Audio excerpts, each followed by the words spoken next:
Hola y bienvenidos al canal del blog Historias de Fonendoscopio. Hoy hablaremos sobre la hipótesis más cercana a la fecha sobre la fisiopatogenia del COVID-19. Espero lo disfruten. Antes de hablar del coronavirus, es necesario hacer un pequeño y superficial repaso de biología básica sobre la hemoglobina. Como recordarán, la molécula de hemoglobina es la encargada de transportar átomos de oxígeno de manera temporal para distribuirlos a lo largo y ancho de la economía corporal. Si visualizan sus clases de ciencias naturales en el colegio, recordarán que cada molécula de hemoglobina está compuesta de 4 grupos hemo y cada grupo hemo puede transportar un átomo de oxígeno, lo que significa que una molécula de hemoglobina puede transportar hasta 4 átomos de oxígeno. Estas moléculas están dentro de una célula llamada eritrocito o glóbulo rojo y cada célula de estas puede albergar hasta 280 millones de moléculas de hemoglobina y cualquier cantidad de átomos de oxígeno. Recordarán que al final de cada cadena o grupo hemo hay un átomo de hierro rodeado de 4 átomos de nitrógeno, los cuales se unen al átomo de oxígeno o también se pueden unir al átomo de dióxido de carbono según la necesidad del momento. Por definición, un grupo hemo se compone de su respectiva cadena, que ya dijimos son 4 por cada molécula de hemoglobina, con su artefacto o complejo para capturar oxígeno al final de esta estructura, que es el átomo de hierro, y además con un respectivo átomo de oxígeno. La palabra porfirina en bioquímica hace referencia a una cadena de hemo sin oxígeno. Este concepto es importante entenderlo para toda la información que se dará de aquí en adelante. La palabra porfirina también es usada en genética para referirse a aquellas enfermedades congénitas o de nacimiento las cuales el complejo para atrapar el oxígeno, nuevamente les recuerdo que es el átomo de hierro y los 4 de nitrógeno, no se genera de manera correcta y es incapaz de transportar oxígeno. Les repito, cuando en este video les hable de porfirina, me estoy refiriendo a una cadena de hemo que no está asociada a un átomo de oxígeno. El virus COVID-19 se caracteriza por producir sintomatología aguda eminentemente respiratoria. El virus es de tipo ARN y tiene alta homología o similitud con otros coronavirus vinculados con murciélagos. Recuerden que hay dos tipos de virus, ADN y ARN. Los ADN son de baja mutación ya que tienen una enzima o proteína llamada ADN polimerasa, la cual se dedica a revisar toda la lectura del mapa y corregir errores, tal como lo hace nuestro propio ADN. Los virus ARN son de alta mutación ya que no tienen la ADN polimerasa y su transcripción es rápida y agresiva, así mismo como su replicación. Ahora bien, volviendo a nuestro querido COVID-19, se ha identificado en su estructura, la cual les ampliaré más tarde, unas armas secretas o nuevas, las cuales son una serie de proteínas denominadas ORF. Este tipo de proteínas ya han sido estudiadas en otros coronavirus, que a propósito más adelante les mostraré por qué se llaman así. Pero las características que tienen las del COVID-19 son las que nos explicarán la patogenia de enfermedad, la cual es el objetivo de este video. De las ORF del COVID-19 destaca una, la número 8, la cual se caracteriza por unirse a la porfirina. Ya dijimos que la porfirina es un grupo hemo sin átomo de oxígeno. Otra en especial es la 3A, la cual se dedica a atacar a la cadena beta 1 de la molécula de hemoglobina.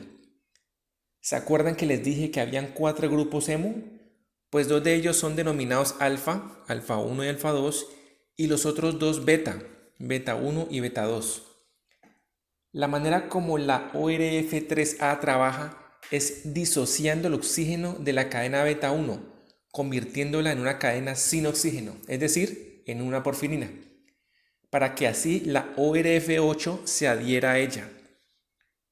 El COVID-19 hace que más y más moléculas de hemoglobina tengan menos oxígeno impidiendo llevar esta vital molécula a todos los tejidos del cuerpo. Y esta es la piedra angular de la enfermedad por el actual coronavirus. Perdón, corrijo, el oxígeno no es una molécula sino un átomo.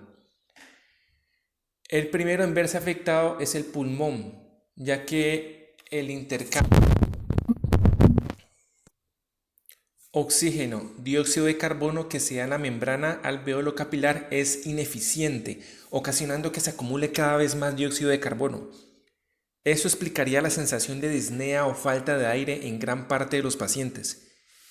De hecho, en uno de mis artículos del blog explicaba cómo la disnea y la hipoxemia eran marcadores de severidad. Pero ya pueden ampliar esa información más tarde. Por ahora, el objetivo es ir comprendiendo en dónde nace este síntoma característico. Esta toxicidad particular de este proceso del COVID en el pulmón se manifiesta en un fenómeno llamado vidrio esmerilado, el cual es evidente en rayos X y en mayor detalle en escanografía de tórax. El llamado vidrio esmerilado, desde el punto de vista de la patología, traduce en alveolitis o inflamación de los alvéolos, no por causa infecciosa o inmunológica, sino por disminución en la difusión de dióxido de carbono. Bien, pasemos ahora a ver la estructura básica de un coronavirus. Recuerden que el COVID-19 no es el primer coronavirus que se ha estudiado. Un coronavirus se caracteriza por tener una glicoproteína llamada S, denominada así de la palabra en inglés spike, que traduce espiga o punta. Este es el que le da el aspecto de corona y es la que la hace tan pero tan contagiosa, ya que con estas espigas se adhieren fácilmente a proteínas específicas de la superficie de las mucosas de manera fuerte y abrirse paso al interior de la célula para iniciar su respectivo proceso de replicación. También tienen otras proteínas como la E, la M y una enzima llamada hemaglutina esterasa. Bueno, creo que mejor utilizo otro dibujo. Todas las proteínas que les mencioné están en la superficie de la cápside o envoltorio que protege su material genético, el cual es una cadena de ARN como habíamos mencionado antes.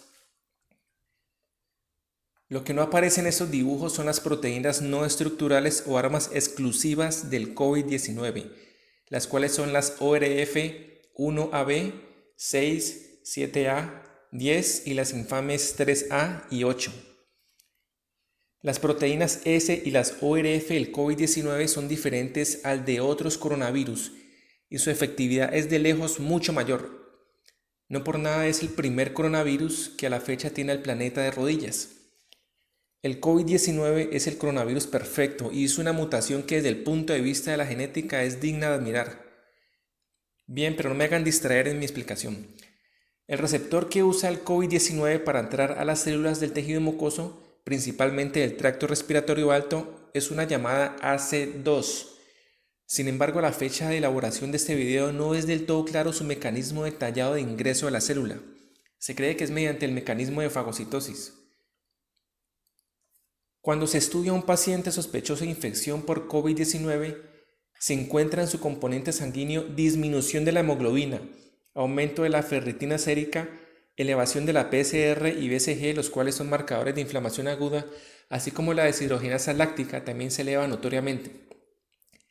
La explicación de estos resultados es por la pérdida de cadenas hemo y la liberación de átomos de hierro, los cuales en su estado libre son muy dañinos. La ferritina sérica se eleva como intento de capturar o asociar dichos átomos dispersos para evitar injuria a los diversos tejidos, y la LDH o deshidrogenasa láctica se eleva por un proceso de hemólisis o destrucción del glóbulo rojo por parte del COVID-19 en su carrera por apropiarse de cadenas hemo para volverlas porfirina y así poderse conectar con ellas. La PCR y BCG se elevan no por la presencia del virus, sino por la inflamación causada por los átomos libres de hierro a su paso. A medida que el virus se va replicando más y más en el organismo, más cadenas de hemoglobina beta 1 son tomadas a la fuerza por el COVID-19, menos oxígeno disponible hay para todas las células, menos intercambio de dióxido de carbono con los pulmones y más inflamación generalizada por aumento exponencial de átomos de hierro van llevando al cuerpo hacia una muerte segura, a menos que el sistema inmune pueda pararse ante todo el caos que va generando la infección, controle la replicación viral, bloquee rápidamente los átomos de hierro libres, se las arregle para liberar el dióxido de carbono, todo mientras pasa el tiempo suficiente para la generación de anticuerpos. En algunos pacientes este proceso ocurre solo con algún síntoma respiratorio como tos. Otros además tendrán un poco de fiebre y malestar y otros pasarán asintomáticos. Otros en cambio requerirán de ingreso a la unidad de cuidados intensivos para ser intubados y que una máquina respire por ellos para facilitar el tortuoso barrido de dióxido de carbono e intercambio de oxígeno y colocar medicación vasopresora para mantener la estabilidad hemodinámica y evitar la caída de la presión arterial producto de la respuesta inflamatoria sistémica. Como ven, el COVID-19 tiene una alta afinidad por las cadenas hemo. Los hombres tenemos más que las mujeres, lo cual puede explicar por qué la mayoría de pacientes complicados son hombres, y los diabéticos además tienen hemoglobina glicosilada en altas cantidades, lo cual es un sustrato extra para este virus, lo cual explicaría por qué los diabéticos suelen tener más complicaciones. El por qué hay quienes pasan asintomáticos o hay otros que mueren en las unidades de cuidado intensivo es a la fecha un misterio. La mayoría son adultos mayores con comorbilidades que entorpecen la resolución de la enfermedad, pero también se ha documentado no pocos casos de pacientes jóvenes sin enfermedades de base, así como adultos mayores que se recuperan. El uso de la cloroquina se justifica, por lo menos teóricamente, en evitar que las ORF ataquen y manipulen con éxito la cadena hemo-beta 1 y eviten su disociación con el oxígeno y unión con la porfirina. Sin embargo, aún no hay evidencia 1A o estudios concluyentes que avalen completamente el uso de la cloroquina o hidroxicloroquina en estos pacientes. El uso de este fármaco se lo dejaremos a los protocolos de infectología de cada institución de salud particular en el mundo. Hay una fase de la enfermedad que aún no he mencionado y que no la produce el coronavirus o no por lo menos directamente. Se trata de la coagulopatía o alteración de la coagulación de la sangre. En muy resumidas cuentas, la activación de la coagulación ante la presencia de infección grave o sepsis consiste en aumento de la generación de trombina y disminución de los anticoagulantes propios del organismo. La trombina es una enzima de coagulación que convierte el fibrinógeno en fibrina, la cual se degrada por el sistema fibrinolítico. Este proceso puede ser en parte cuantificado por cantidades elevadas de dímero D. Ahora bien, hay un concepto llamado inmunotrombosis, la cual es algo así como un convenio entre el sistema inmune y la cascada de la coagulación para limitar el camino de determinado germen. Cuando se activa se denomina coagulación intravascular diseminada, la cual son depósitos masivos de fibrina en la circulación, produciendo un inevitable daño orgánico y empeorando el pronóstico del paciente. A la coagulación intravascular diseminada le siguen la disfunción orgánica y la muerte. Es un recurso severo que utiliza el cuerpo. Algunos dicen que es una respuesta exagerada producida por la tormenta de citoquinas propias de infección severa y otros afirman que es un acto suicida del sistema inmune en un último gesto para llevarse consigo todo aquello que les hizo resistencia. Bien sea lo uno o lo otro, se ha encontrado que el COVID-19 en algunos pacientes puede llegar a activar este mecanismo, pero no por el camino que lo hacen las bacterias, que es donde se ve el 99% de las coagulaciones intravasculares diseminadas de origen infeccioso, sino que acontece por inflamación generalizada que, como expliqué antes, es ocasionada por los átomos de hierro libres en la circulación. Sin embargo, este mecanismo a la fecha tampoco es claro, ya que se han visto otros síntomas de isquemia leve, como por ejemplo la acrocianosis, la cual se ve en pacientes jóvenes incluso antes de iniciar síntomas respiratorios y su resolución es rápida y sin requerir hospitalización. ¿Por qué sucede esto mucho antes o incluso sin que vaya a existir un estado de inflamación severa? Es posible que en pacientes jóvenes exista un mecanismo de coagulación controlada que no necesariamente implique complicación de la enfermedad. Aún no hay respuesta a esto. Otro signo de trombosis e isquemia se ha evidenciado en el tracto gastrointestinal y es evidente en las autopsias de algunos pacientes.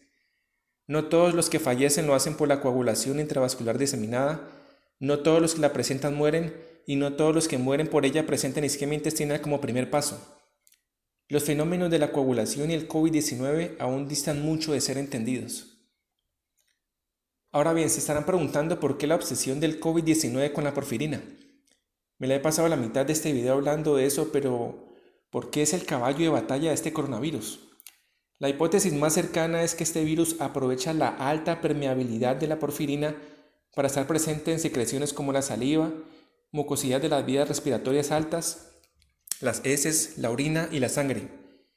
Se considera que los 4 átomos de nitrógeno que tiene la porfirina hacen que pueda acceder fácilmente a la gran mayoría de células.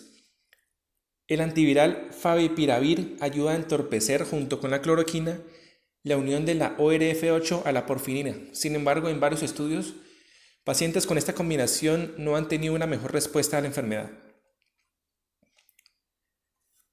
El mundo se enfrenta hoy a la mejor versión del coronavirus. Ciertamente es un rey que todos los días engrosa su lista de muertos. Su alto nivel de virulencia, sus mecanismos de adherencia a tejidos, su rápida replicación, su elección de la porfirina como transporte para facilitar su ingreso a la membrana celular y su modo de llevar a un organismo a la muerte hacen de esta mutación una gran muestra de ingeniería de la naturaleza. Los estudios consideran que este virus es nuevo y obviamente proviene de otro coronavirus. Se cree que esta versión apenas se encontraba en diciembre del 2019 y no se encontraba en ningún reservorio antes de esta fecha, pero eso también es una hipótesis. En la hora más oscura de la era posmoderna, una pequeña forma de vida, la más sencilla en la cadena de la evolución, un virus, pero tan avanzado y moderno, si me permiten la expresión, está probando día a día de qué está hecha la humanidad como sociedad y como individuos. Bien, espero hayan disfrutado de este video y no te olvides de suscribirte y darle me gusta y recuerda que todos los viernes hay video nuevo. Hasta una próxima.